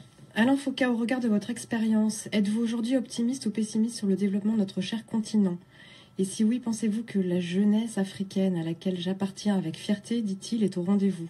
Quel conseil avez-vous à leur donner pour la suite du combat? Moi, je me garde toujours des conseils, parce que qui suis-je pour pouvoir donner des conseils? La chose que j'ai envie de dire là-dessus, c'est que je suis plutôt très optimiste sur l'Afrique. Parce que je vois une jeunesse qui est sans complexe. Les gens de ma génération avaient un gros complexe, le complexe de l'étranger, le complexe du blanc, le complexe d'infériorité qu'on nous avait inculqué depuis notre tendre enfance. Or, quand je regarde avec le digital, avec le numérique, comme on dit, je vois les créations qui foisonnent en Afrique. Je regarde, je dis, le seul continent à avoir créé, par exemple, le mobile money, c'est l'Afrique. C'est des jeunes qui créent tous les jours. Quand vous arrivez, vous voyez ce qu'ils font avec un téléphone, vous voyez ce qu'ils font avec cette nouvelle technologie, vous vous dites, c'est ici que ça se passe. Et puis il y a un moment où il faut un peu écouter. Tout le monde est en train de courir vers l'Afrique. Ça veut dire qu'il y a un potentiel extraordinaire. Maintenant, c'est à cette jeunesse-là de dire, à nous de nous l'approprier. On ne va pas laisser encore que les autres viennent prendre la plus grosse part du gâteau. Oui, je suis optimiste. Oui, il faut s'intéresser aux nouvelles technologies. Oui, il faut aujourd'hui dire, nous voulons faire de l'économie. Arrêtez de parler de politique en permanence et parler d'économie. Parce que la clé, c'est l'économie. Créer de la richesse. Alors, question d'Ahmed sur le franc CFA. Quelle appréciation faites-vous de l'action militante menée par Kébi Séba?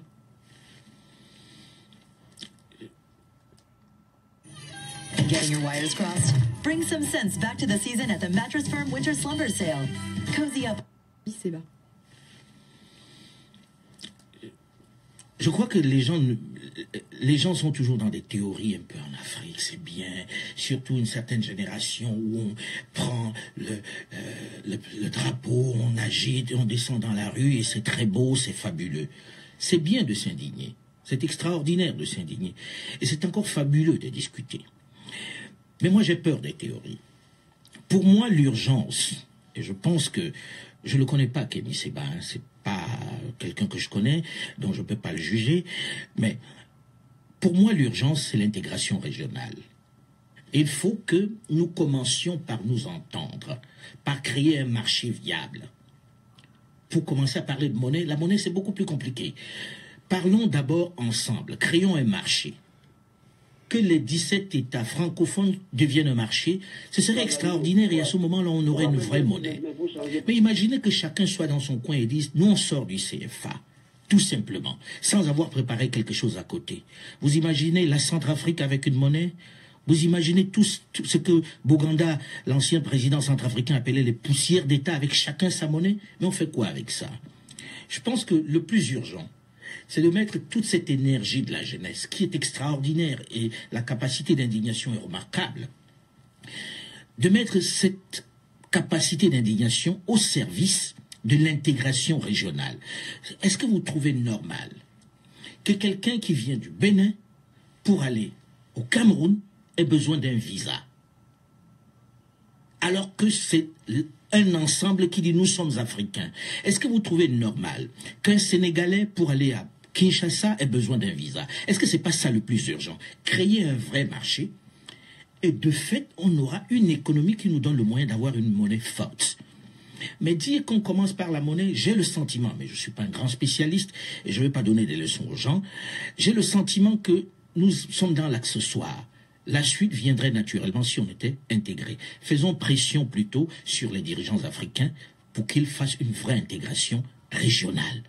Que de Dakar à Kinshasa, on puisse faire un marché. Quand on regarde le commerce intra-africain, c'est triste, il représente 2%. Et donc, c'est un sujet qui fait énormément parler nos auditeurs. Concrètement, est-ce qu'on peut se passer du franc CFA? Oui, on peut se passer du franc CFA, mais il faut préparer ça. Oui, on peut se passer du franc CFA. C'est notre vocation de sortir du franc CFA, mais pas du jour au lendemain comme ça sur des harangues, sur des mots très populistes. Commençons par l'intégration régionale et la sortie du franc CFA sera presque automatique parce qu'on sera une zone économique viable, avec une vraie économie, avec des vraies productions qui soient locales. Maintenant que les techniciens, les financiers glosent dessus, mais vous aurez remarqué que les grands financiers, les grands banquiers, les grands hommes d'affaires ne sont pas dans cette bataille-là. Alors un autre sujet qui fait beaucoup réagir les auditeurs depuis quelques jours, notamment Mamoudou et Boris, c'est le Togo. Quelle solution pour la crise au Togo et pourquoi vous n'avez pas encore fait une émission sur la crise togolaise? Pourquoi je n'ai pas fait une émission sur la crise togolaise? J'essaie de faire une émission sur la crise togolaise. Et Delphine, tu es bien placée pour savoir que nous avons pu joindre Tipi à Tchadam. Maintenant, faire une émission, c'est réunir des gens qui ont des choses à débattre. C'est des gens qui acceptent de s'asseoir pour discuter. Je pense que même les politiques ne sont pas encore parvenus à faire que tous s'asseyent pour discuter. Donc j'ai les mêmes difficultés pour monter ce plateau-là. Dis que j'ai une solution pour la crise togolaise, je serais Madame Soleil. Si je savais ce qu'il fallait faire, je serais extraordinairement bon. Non, je pense simplement que il faut éviter la guerre et que autour d'une table on trouve toujours une solution. On sait quand une guerre commence, on ne sait jamais quand elle se termine. Si les Togolais s'asseyent pour discuter, je pense qu'ils trouveront forcément un terrain d'entente. Et je pense que ça commence à arriver, que les dirigeants de la sous-région commencent à faire parler les uns et les autres. Donc, je pense qu'on va en sortir. Mais moi, j'ai toujours le sentiment que le pouvoir, n'importe où, doit sortir des urnes. Alors, autre sujet qui doit vous tenir particulièrement à cœur, le Cameroun. Quelle est la situation au Cameroun anglophone et comment sortir de l'impasse? Là encore, je ne peux pas dire que j'ai la solution pour sortir de l'impasse, à part dire qu'il faut que tout le monde discute. Ce doit être la première fois où je prends position clairement dessus. Mais c'est une position de personne, pas le journaliste Alain Foucault, mais Alain Foucault tout court, la personne, et le Camerounais de surcroît. Moi, je pense que il faut qu'on soit honnête. Il faut qu'on soit honnête et qu'on se dise à un moment donné, oui, il y a une crise anglophone, une vraie crise anglophone, qui vient du fait que des gens se sont mariés en 1961 de façon définitive et qu'il y a une partie du pays qui dit, mais on a tiré quoi de cette aventure? Qu'est-ce qu'on a gagné dans cette aventure? c'est logique qu'il se pose la question, puisque c'est l'ensemble du pays qui ne marche pas bien. Pour des raisons différentes, mais le pays ne marche pas bien, il y a une crise, les gens ne s'y retrouvent pas, il y a une crise de la gouvernance, c'est un secret de polichinelle. Maintenant, c'est de s'asseoir et de discuter. Je ne suis pas sécessionniste et j'y crois pas. Et je pense que j'ai rencontré quelques chefs d'État de la sous-région qui disent, de toute façon, sécession pour aller où? Le Nigeria n'est pas preneur. Sinon, ça serait déjà aggravé la crise. Je suis contre la violence. Donc, je ne suis pas sécessionniste, je suis contre la violence. Mais dans le même temps, je dis, il est temps de parler avec les anglophones, de dire, voilà, ok, comment on partage ce pouvoir? Parce que dans le partage du pouvoir, il y a quand même quelque chose qui n'est pas très juste. Il faut être honnête. Le président de la République est francophone, le président du Conseil constitutionnel est francophone, le président de l'Assemblée nationale est francophone, le président du Sénat est francophone. Une seule personne sans grand pouvoir, le Premier ministre est anglophone. À un moment, ils doivent se demander que, bon, nous, on fait quoi dans cette aventure? Je ne dis pas qu'ils aient raison sur toute la ligne, mais je dis, à un moment, il faut partager un peu le pouvoir, dire aux autres, ok, comment on s'assied pour discuter? La solution, je ne l'ai pas, mais discutons. Quant à prendre les armes, comme je vois quelques-uns qui prennent les armes, je conseille simplement en disant, on sait quand ça commence, on ne sait pas où ça s'arrête. Et que ça ferait un foyer de trop. Un foyer de trop parce qu'il y a déjà le foyer de Boko Haram au nord, dans l'extrême nord. Il ne faut pas ouvrir un second foyer.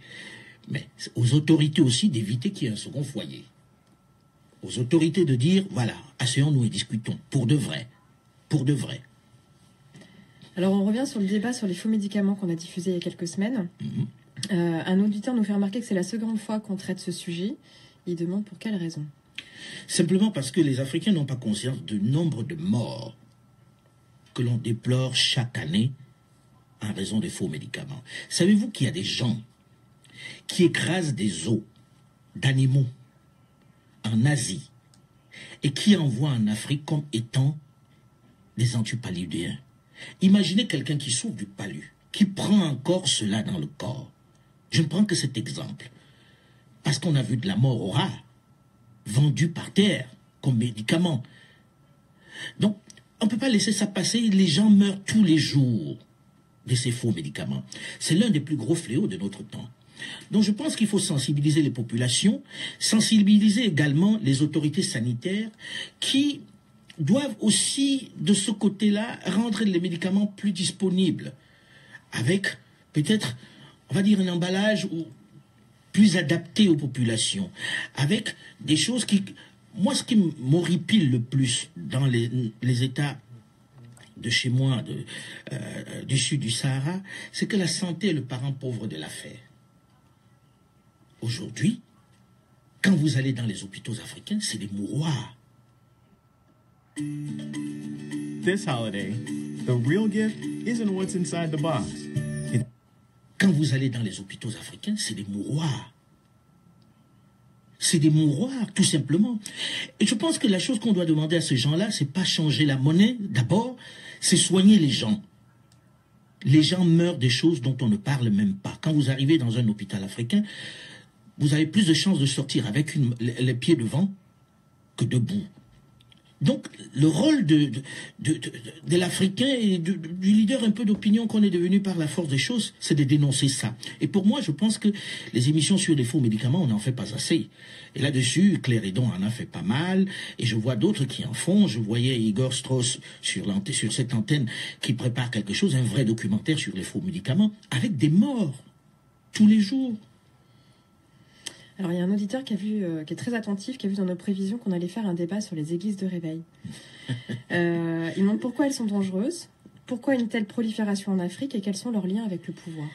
D'abord, je dois dire que je n'ai pas de leçons à donner en matière de religion à qui que ce soit. Chacun croit en ce qu'il veut.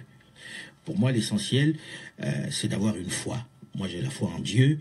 Il n'est dans aucune église du tout, ou dans aucune chapelle, ou dans aucune mosquée. Seulement, je ne supporte pas quand on se profite de la faiblesse des gens.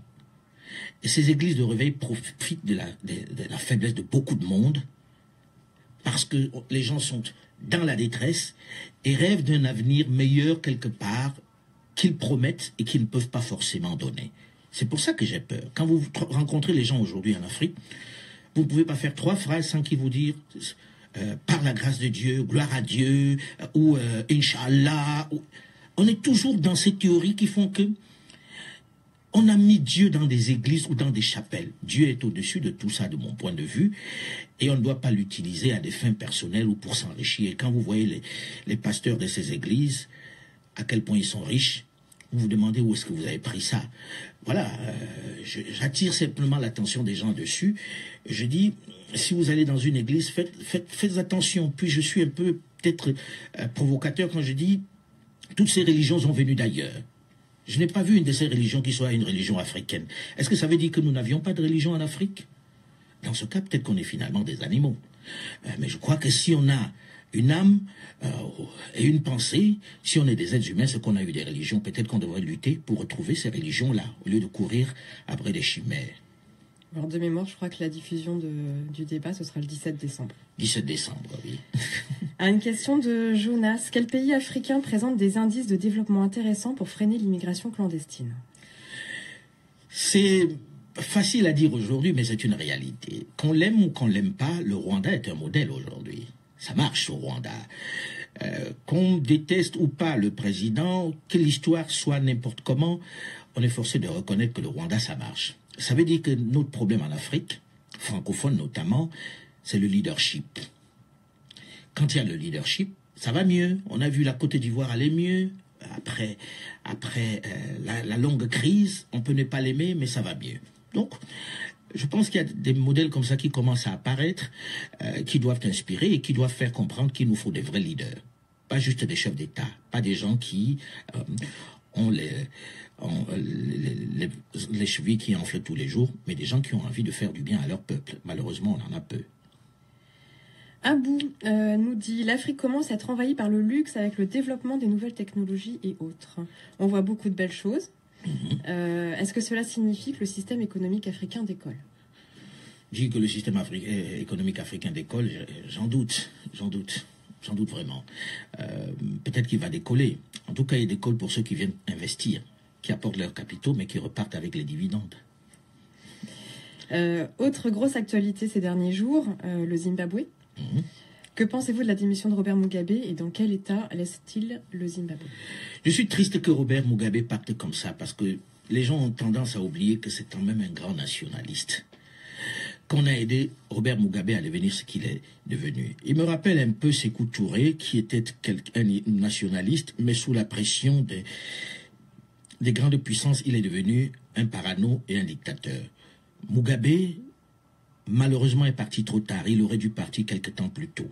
Mais je suis des Africains qui veulent retenir de Mugabe, le grand militant de l'indépendance, de la Rhodésie du Sud à l'époque, celui qui a organisé, on peut juger comme on veut, une réforme agraire dans un pays où les terres appartenaient seulement aux Blancs, qu'on le veuille ou non. Les Africains aussi ont des terres aujourd'hui. Maintenant, qu'est-ce qui n'a pas marché? Je pense que je ne vais pas expliquer ici les accords de Lancaster qui n'ont pas été respectés par la Grande-Bretagne. Donc, je veux garder de Mugabe cela. Dommage qu'il soit parti si tard. Je pense que ça doit inspirer un certain nombre de chefs d'État africains qu'il est peut-être temps de partir avant que le peuple vous chasse. Parce que quand le peuple vous chasse, tout est effacé. Et ça se termine généralement très mal. Quelle lecture faites-vous du discours du président français Emmanuel Macron à Ouaga? Très bonne lecture. Moi, j'ai été agréablement surpris par le voyage de Macron en Afrique. Il a dit des choses que personne ne disait. Il a mis le doigt sur la plupart des sujets que chacun évitait jusqu'à maintenant. Une fois ce discours dit, parce que j'adhère à quasiment 80-90%, je sais plus trop, à ce qu'il a dit sur le co-développement, sur le partenariat, c'est ce qu'on demande depuis longtemps, sur les visas plus longs donnés aux étudiants, sur le type de rapport qui doit naître. Mais je suis d'un naturel un peu sceptique parce qu'on a vu beaucoup de chefs d'État arriver en Afrique. J'attends de voir.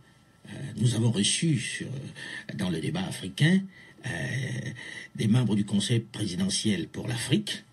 On va les recevoir encore. On va attendre de voir ça se matérialiser vraiment. Mais c'est déjà pas mal qu'il ait entamé un autre cycle de cette relation avec l'Afrique. J'espère que ce qu'il a dit va se réaliser. Alors là, j'ai une question très très précise d'Alexis. Avez-vous tenté de joindre Gilbert Diendéré et Blaise Compaoré après leur chute? Et ne serait-il pas intéressant d'actualiser l'émission sur Sankara après la chute de ces tueurs? J'ai essayé de joindre les deux, je ne dirais pas si je les ai vus ou pas, puisque j'ai encore une part de confidentialité et que le travail est encore en cours.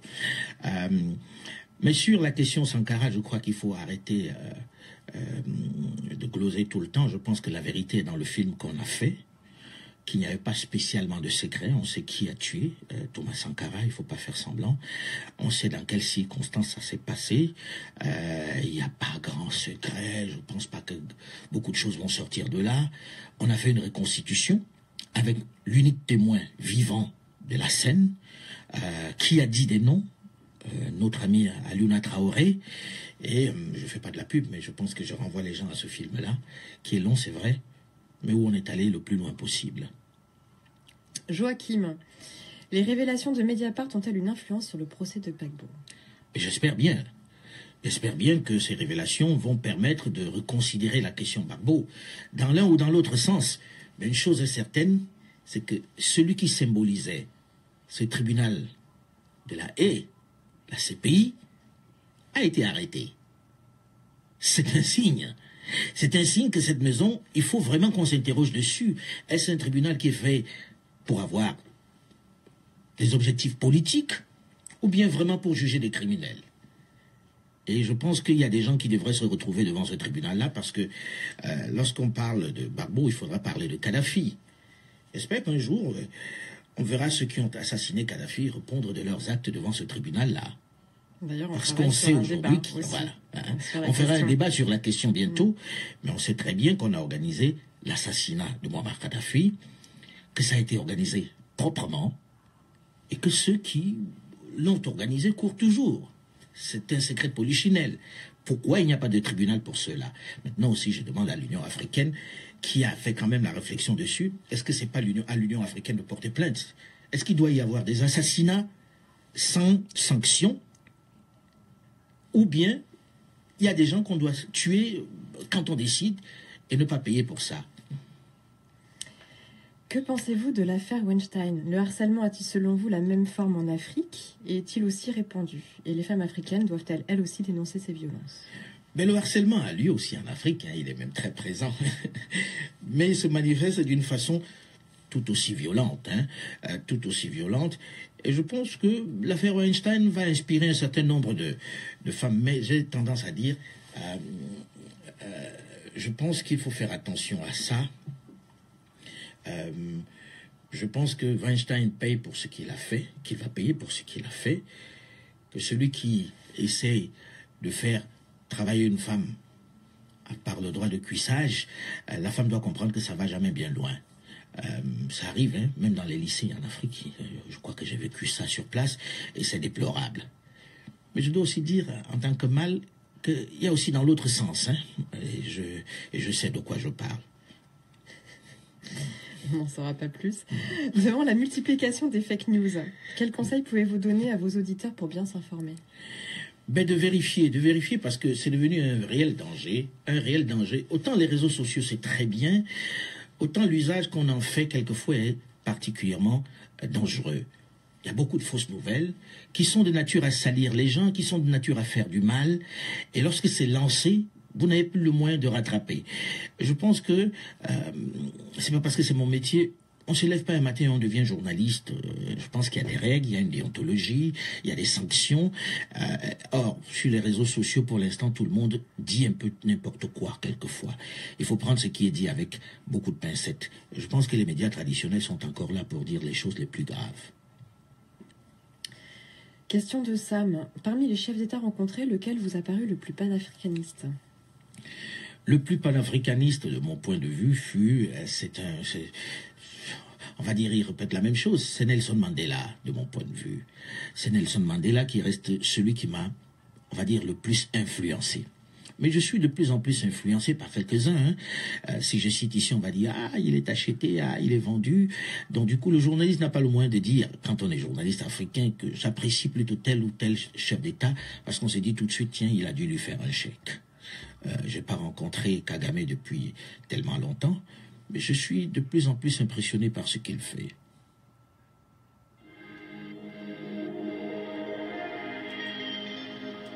Stunning 4K.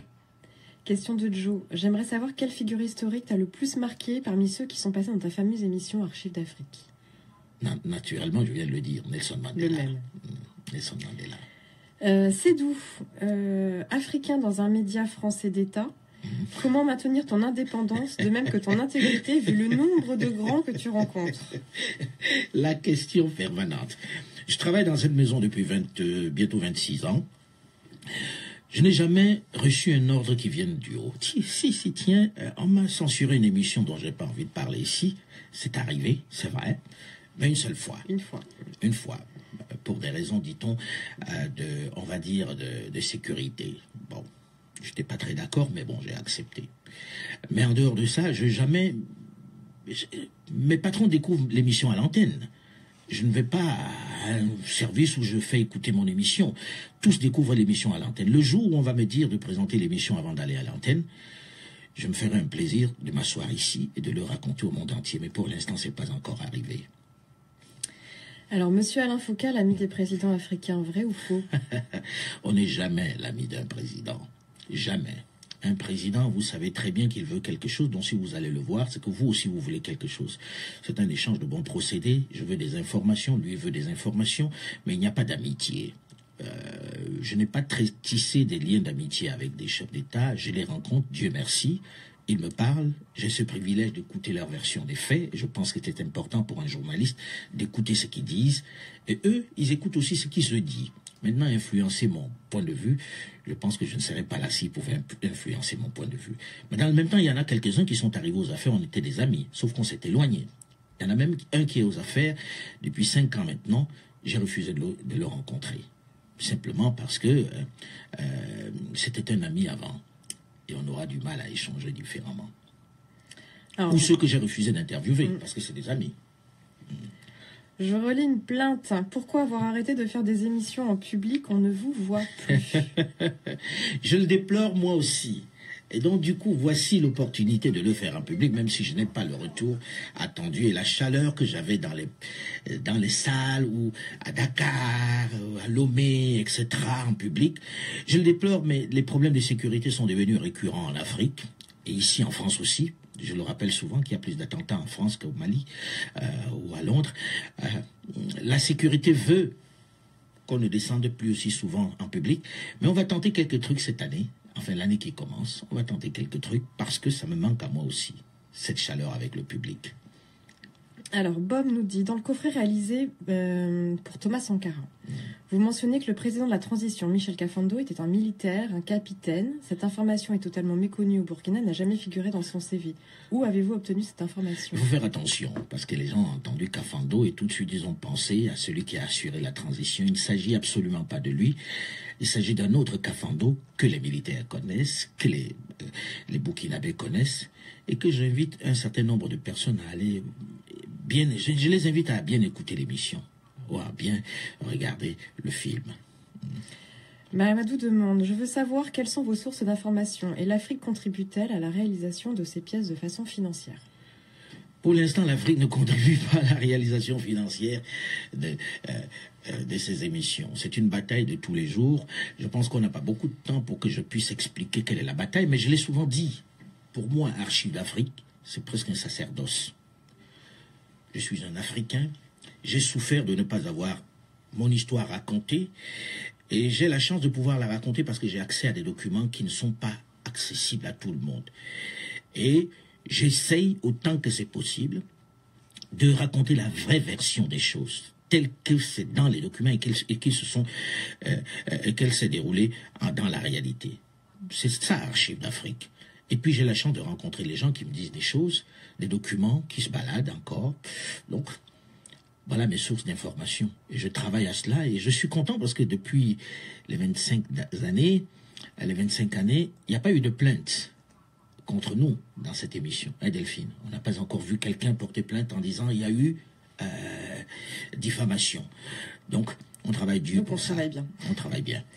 On travaille bien. Question de Ben, à quand le retour de Médias d'Afrique ou bien l'émission est-elle enterrée à tout jamais? Médias d'Afrique revient sous une autre forme. Médias d'Afrique revient en télé parce que j'ai pensé que Médias d'Afrique qui a été un succès pendant 16 ans, au quotidien, ne pouvait pas disparaître comme ça, mais j'étais fatigué de le faire au quotidien, je l'ai déjà dit. Faire 16 années en quotidienne, il faut être solide. C'est pour ça que j'ai une grande admiration pour mon ami Juan Gomez, qui tient toujours. J'ai vu que Claire Edon ne battra pas le record, mais 16 années en direct, c'était extrêmement lourd en quotidienne. Et Médias d'Afrique revient sous une autre forme, c'est que je voulais, à travers Médias d'Afrique, donner la parole à la presse africaine. Faire que les journalistes africains, on entende leur point de vue. Parce que jusqu'à une certaine période, c'était ceux de la presse du Nord qui avaient raison. Or, dans la presse africaine, il y a d'excellents journalistes qui ont des points de vue tout aussi pertinents. Donc, on a créé Médias d'Afrique en associant plusieurs chaînes de télévision africaines. Ces émissions commencent à passer sur Vox Africa, sur UBS News de mon ami et frère Amobe Mevege, sur Equinox au Cameroun, plus récemment sur les télévisions gabonaises, bientôt sur d'autres télévisions francophones. Il va y en avoir beaucoup. Et ce sera une autre version de Médias d'Afrique, c'est de donner la parole aux autres et de faire parler les Africains sur des médias qui soient les leurs. Cette fois-ci, ce ne sera pas un média du Nord, mais ce sera les médias africains véritablement. On travaille dessus et ça va s'intensifier. Oui, Médias d'Afrique qui continue de faire parler parce qu'on demande sur RFI, est-ce que vous allez proposer à vos employeurs un nouveau concept d'émission pour remplacer Médias d'Afrique? Pour l'instant, ce n'est pas un projet. Mes employeurs ont déjà beaucoup de propositions d'émissions. Puis je commence à ne plus être de la dernière jeunesse. Donc je propose des choses qui sont de mon âge. Marcel, de qui est cette affirmation? Nul n'a le droit d'effacer une page de l'histoire d'un peuple, car un peuple sans histoire est un monde sans âme. La question revient souvent. À chaque fois. Cette phrase m'est venue dans un avion. Il y a quelques années, une vingtaine d'années. J'ai pensé à ce que je vivais en Afrique. Donc c'est du vécu, c'est une phrase de moi. Elle n'est ni de Saint-Exupéry, ni de... J'ai écouté beaucoup de gens qui cherchaient à l'attribuer à des grands penseurs occidentaux, encore un complexe africain, comme si un Africain ne pouvait pas créer. Cette phrase-là, elle est de moi, je la réclame, elle est déposée, elle est de Foka. J'en suis plutôt content, puisqu'elle suscite des interrogations. Mais il y a les plus belles phrases en Afrique. Dans la narration introductive, vous dites l'histoire contemporaine de l'Afrique à travers ses grands hommes. Croyez-vous vraiment qu'ils sont tous grands? Oui, ils sont grands. Ils peuvent être grands dans le mauvais sens, ils peuvent être grands dans le bon sens. Pour moi, c'est ceux qui ont marqué l'Afrique, qui ont marqué l'histoire contemporaine de l'Afrique. À partir du moment où ils ont marqué l'histoire contemporaine de l'Afrique, ils ont été grands, ils n'ont pas été petits. Un grand n'est pas un petit, comme on dit au Cameroun. Alors, une autre question qui revient très souvent. Rencontrez-vous des difficultés pour obtenir certaines archives? Et quel est le secret du succès de votre émission? On leur a déjà répondu plusieurs fois, Delphine. Il n'a peut-être pas suivi les Facebook Live précédents. Donc je le renvoie au Facebook Live précédent. Il n'y a pas de secret, il y a que les Africains sont assoiffés de leur histoire, qu'ils ont envie qu'on leur raconte leur histoire autrement, qu'un Africain leur parle de leur histoire. J'ai la chance d'être celui-là, avec quelqu'un qui le fait tout aussi bien, sinon mieux, dans un autre sens, puisqu'il interprète l'histoire, qui est Elikia Mbokolo, sur cette même antenne, avec Mémoire d'un continent. Donc nous sommes plusieurs à la raconter, cette histoire. Lui à sa manière, moi à ma manière. Alors si vous deviez faire un autre métier, ce serait lequel? Si je devais faire un autre métier, que je fais déjà, ce serait l'agriculture. Je suis agriculteur un peu.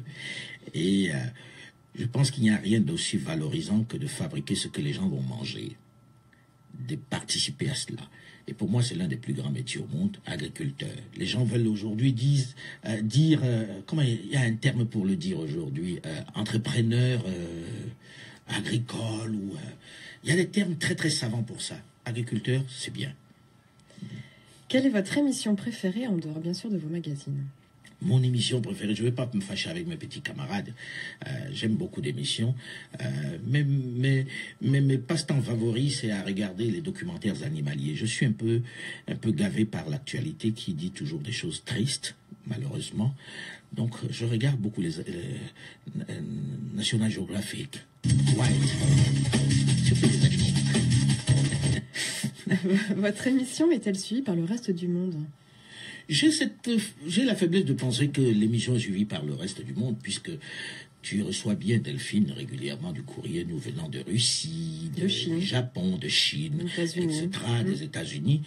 Et on voit des gens qui commandent des coffrets vidéo de ces régions du monde, dont j'ai la faiblesse de penser ça.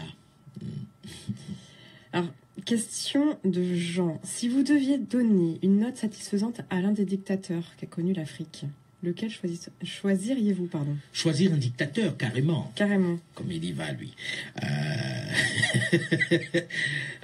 Choisir dans le sens où je l'ai détesté ou bien où je l'ai aimé.